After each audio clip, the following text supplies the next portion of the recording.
Beerus the Destroyer, Lord Beerus. Cooler remembered well when their father had warned them and Frieza about challenging him. It was way back, when his sibling was merely a little sprog, when they were about to be visited by the deity, just like now. Why can't we just kill him like everyone else who stands in our way? Frieza asked back then. I rarely agree with this little snot, but he has a point, father.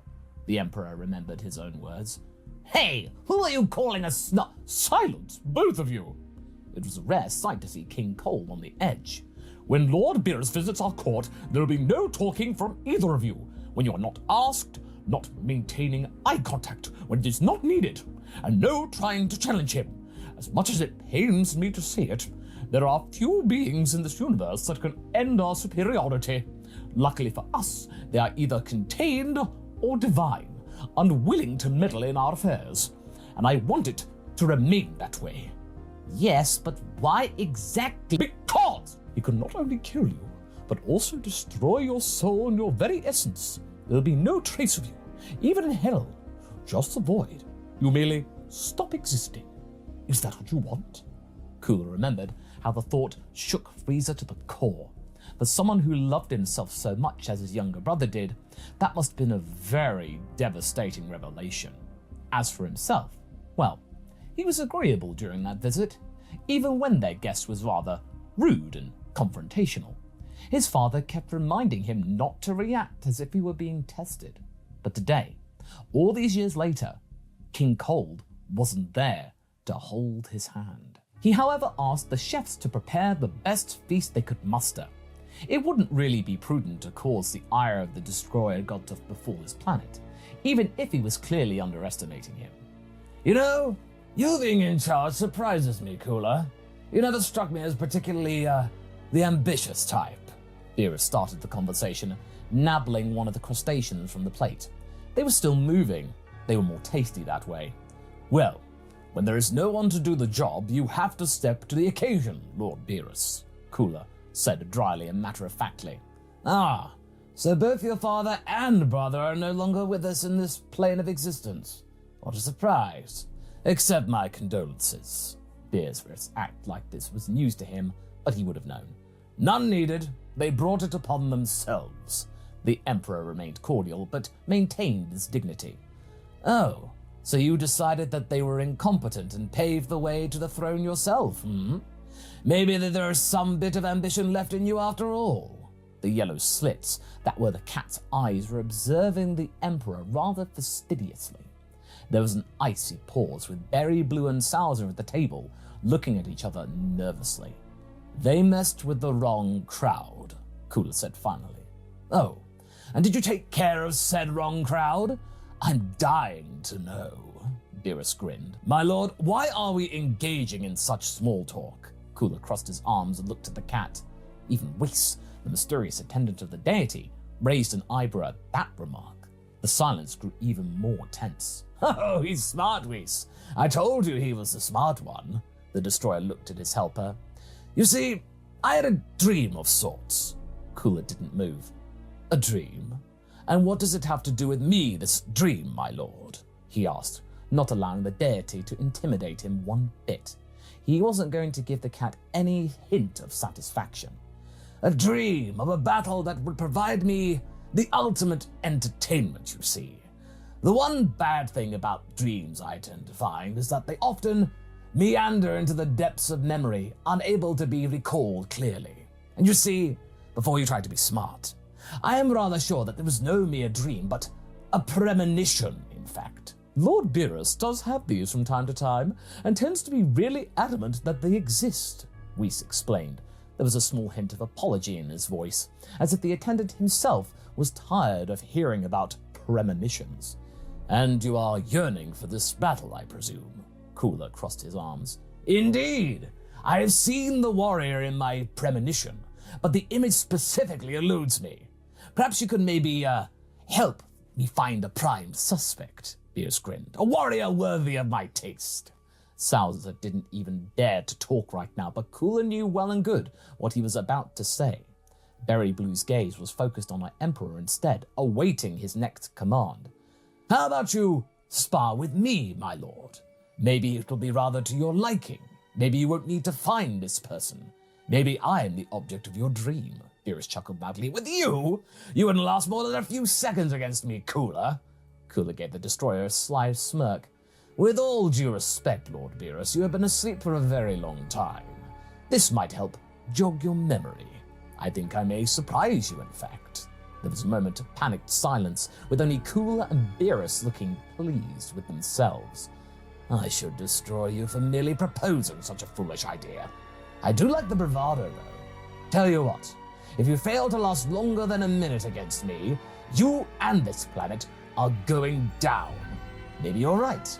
Maybe it's good to start off small. Shall we take this outside? We wouldn't like to destroy all of this exquisite cuisine that we prepared for you, my lord. Cooler added. Beerus nodded at Whis. Gather as much food as you can, Whis. I am going to do some stretches. His helper seemed rather relieved by this request. Oh, this does seem like a good idea, Lord Beerus. It's been a while since you've had a practice match, and you might have found yourself slightly out of shape. Whis, not a single more word from your mouth, Beerus smirked. Lead the way, Emperor. Cooler nodded and opened the window.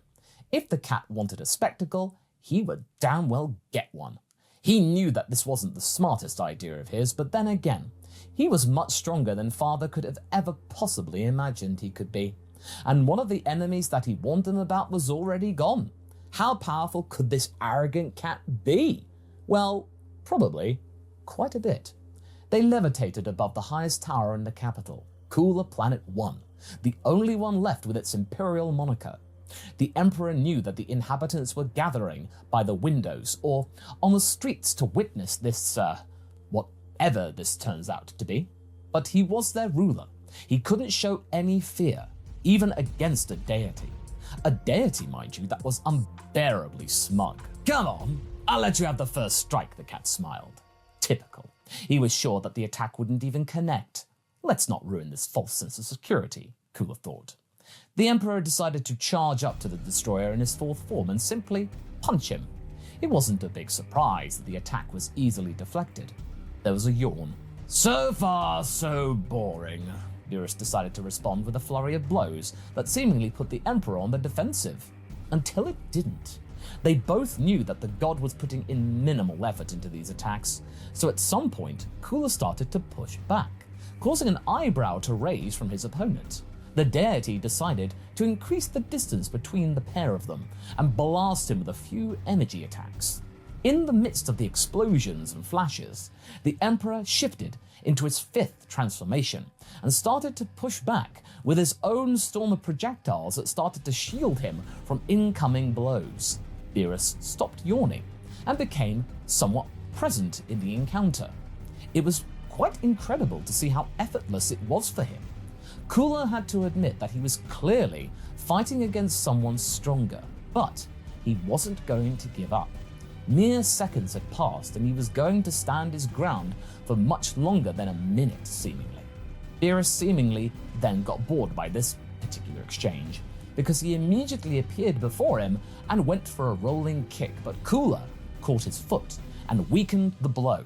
He was still pushed away, but the destroyer whistled with impressiveness. I'll give you that. You do seem more fun than your father or your brother, he laughed. But still not quite as fun to treat you seriously. But Cooler wasn't going to let the taunting have any effect on him. This wasn't going to break his focus. He decided to charge up, using himself as the projectile, but Beerus gently dodged to the side. As he was flying past the opponent, he attempted to slash him with his massive tail, but the deity deflected it with a gentle movement of a hand. Still haven't hit me, though. The kit punched him in the back, causing him to hurl down toward the surface of the planet. Cooler then managed to recover. No time to hold back. It was time to strike with full force. He transformed into his sixth form, now tiring in size of the destroyer. Oh my, don't you think those tails are a little bit excessive, Cooler? Beerus smirked. When Cooler attempted his own flurry of blows, each one of them was dodged or parried. The cat went for a punch, but was pleasantly surprised that the Emperor's chest took it, without making him bend, contort, or even fly backwards at great speed. It was like a well-balanced punching bag. Suddenly, An eye-beam singed the tip of his ear, hardly making him feel a thing, but it was slightly unexpected, Beerus had to admit. This one was trying hard to make an impression on him. He decided to go a little bit harder on the Emperor. Now he knew that he wouldn't be easily broken like a twig. Good. Maybe this wasn't a waste of time after all. Cooler felt as the pressure on him was increasing. It was clear that the destroyer was testing him out, sizing it up, and that he was still wearing the playground gloves. Well, he decided to take a few strikes in, give the cat the impression of an imminent finale, and then attempt something a little bit reckless. Clearly, Beerus thought that he was dismantling him, but one moment had left one crucial part of his body undefended, his tail. As Cooler was taking the hits, his massive palm captured the worm-like appendage and gripped it into a firm grip. What the? For the first time, he could see some genuine emotion flicker across the face of the deity. I just wanted to give you the opportunity to, enjoy the view. Cooler put all of his might into the throw as he twisted Beerus over his head like a lasso and had thrown him into the nearby mountain with a gigantic impact. He was quite sure that this did next to nothing, but also it felt rather satisfying and took away a vital few seconds from Beerus' timer. He wasn't wrong. A gigantic sphere of energy resembling a small sun was flying at him with great speed. This felt like a little bit of deja vu, Cooler thought, as the bystanders gasped, watching it collide with the Emperor. That's enough, Beerus said, appearing in the middle. He wasn't really battered or bruised, but he did look slightly embarrassed. However, what surprised him was just how well Cooler had taken that strike. He was visibly burnt, but he could have taken a few more of those had he had to. Granted, they would be of the same, it would eventually have done him out, but I must admit, you are rather resilient. More on the defensive side of things, I see. But the problem with fighting like that is, you would not be able to do a thing against me, and by the time you would tucker out, I'd have destroyed you. Save for some tricks that would work only once, and for me, this is as fascinating as punchable immovable sandbags can get. Cooler crossed his arms. The wager was about lasting against you for 1 minute, Lord Beerus. No more, no less. I fulfilled my end of the bargain. And so you did. More than that. Do not mistake, though, for anything meaningful, because if I used a mere 30% of my power, I would have broken you. However, I do have to acknowledge that your empire looks rather decent, and you are proven to be, all things considered, rather unconventional, which is why I am sparring at all with you. There was a lot of cheering from the people around the planet. They had been spared. Moreover, the fight with you gave me that little spark that rejogged my memory. The fighter from my dream was a legendary Super Saiyan. Cooler thought that he was finishing Beerus' sentence. Super Saiyan God, yes. Had he heard Cooler's thoughts? Anyway, so I assumed correctly that you have some prior knowledge about the subject. Beerus smirked. The Emperor was surprised. A god? Would either of his uneasy allies be worthy of that title? I know of no Super Saiyan gods, my lord, but the Saiyans that have bested Majin Buu, with a little bit of aid from my good self, live on planet Earth, and indeed, the entity that bested my brother is one of them. Wonderful! I shall go and check them out, Beerus smirked. And if they are not up to your high standards, Lord Beerus, Cooler tilted his head, simple! I will destroy them. I told your brother to end their race years ago, so if they are still around, well, it looks like I'm going to have to clear up your brother's mess. Something that you should have done years ago. Anyway, Whis, did you pack something for the journey? Correct, Lord Beerus. I do have enough treats from the dining table. Perfect. Take me to this Earth. The destroyer was about to approach his helper. Wait, my lord. Cooler tried to sound dry, not to betray any sense of worry in his word. Could I perhaps, accompany you? I would love to witness your showdown with the Super Saiyan God. Seeing the clash of two deities would have been quite a sight for my sore eyes. Beerus looked at his attendant. Sure, why not?